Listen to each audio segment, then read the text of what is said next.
So, looking at this famous structure that I've used quite often for many different things, from a camping toilet to a table.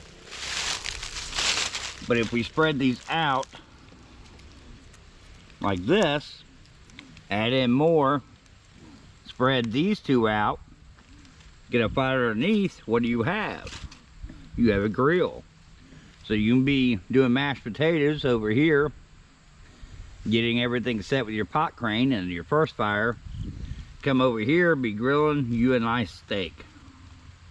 So you can have steak, taters, and then when the taters are done, you can throw your bread on, and you can have Johnny bread mixed in with some taters, and you can have you a steak, all in one nice little camp kitchen.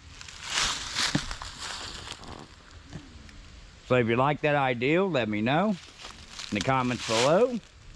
Like, share, and subscribe as always. Stay safe, stay free, stay armed. I'll catch you next time.